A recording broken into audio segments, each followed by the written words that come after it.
Video. We're very privileged today to have Alistair Johnson from Matrix TSL with us today.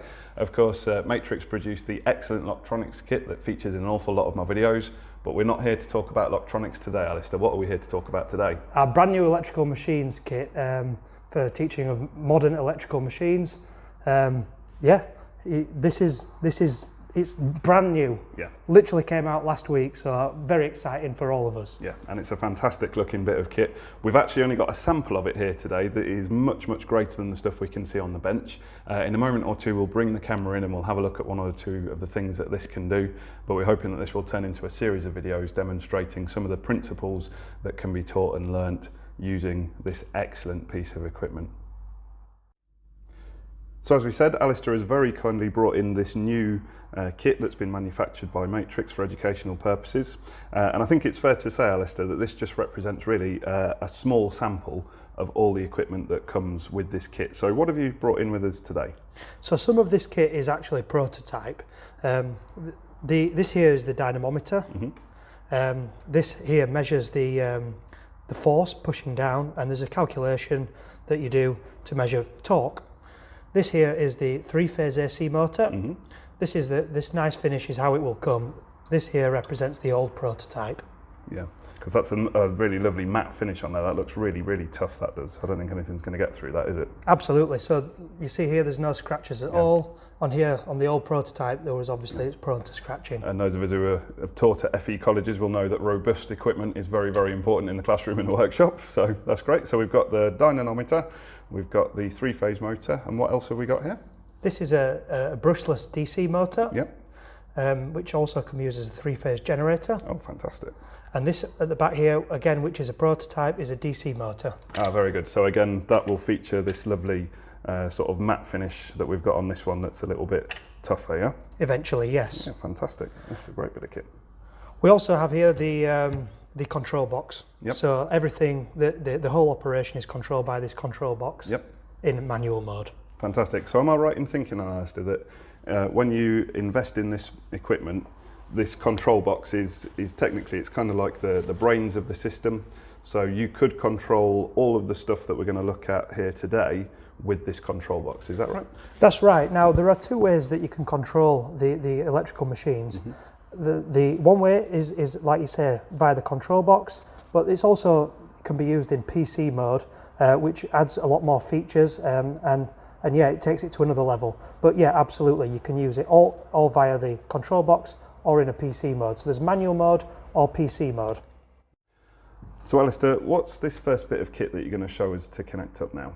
So this is the three-phase AC motor. Okay. And I'm going to attach it to the dynamometer. Yep. It's quite simple. It's got some rods in the bottom here that feed into the tracking. It says, struggling to put it in. There we go. It's always harder on camera. There you go, slots in. Once it slots in, the blue light goes here to say that there's a sensor in here that, yeah, it's connected and we're safe to go. So am I right in thinking then that this won't run until that's securely and safely locked into there? That's correct. Oh, yeah, brilliant. It's an added safety feature. That's really good. I like that.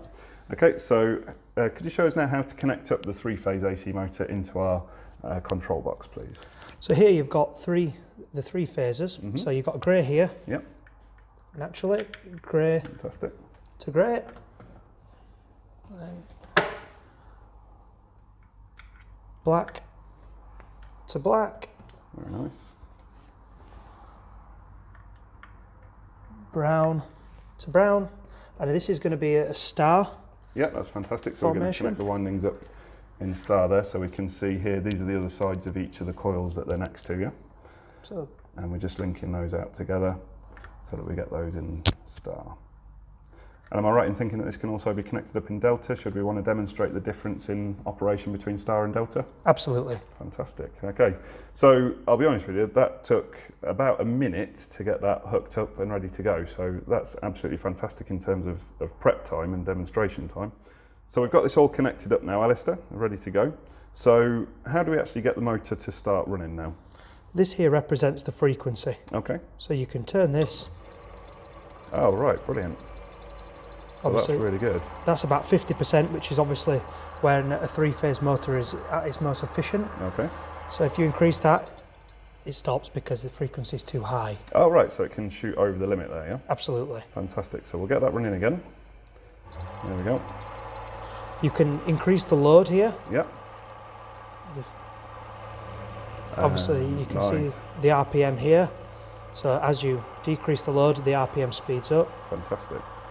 So we could do some quite interesting experiments with this in terms of loading the motor, checking how it starts on load and off load, and comparing the rotational speed, and also link that back to the frequency of the supply and how it runs as well. So there's plenty of scope for learning about those different things at this point. That's fantastic. Okay then, Alistair, so the dynamometer here has a nice function as well, where we can actually use it to calculate what the torque being generated by the motor is.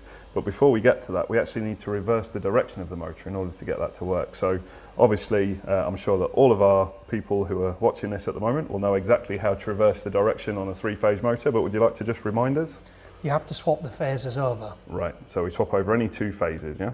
So I'm going to just swap the brown and black phase there. Very good. And of course, again, it's important to state, isn't it, this is all extra low voltage, so there's no risk of any shock coming on here. So if we start the motor up now, we can see that over here, the dynamometer, now its reverse direction, is actually applying pressure onto this scale here.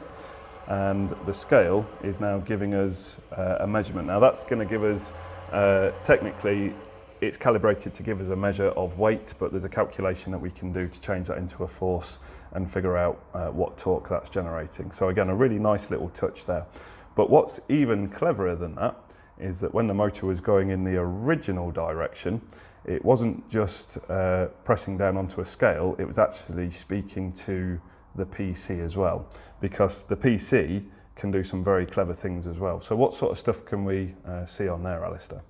On the PC, it basically measures torque for you, and it can plot graphs, it can put that into Excel, it can see what the difference between torque and load are as load increases, and there's quite a lot of good features there. So there's a real kind of rich opportunity and a rich seam of learning that we could do on this by plotting speed versus torque graphs, seeing how loading affects that, seeing how changes in the frequency affects that as well. So there really is an endless amount of learning to be done on this bit of kit, and that's just, in fairness, just one motor that we've looked at, which is really, really fantastic. So we've seen some really, really interesting bits of kit here today, and I think it's fair to say, Alistair, that we've just started to scratch the surface of what this new kit can actually do. So thank you very much for bringing it in. Thank you very much for coming down, and we're very much looking forward to seeing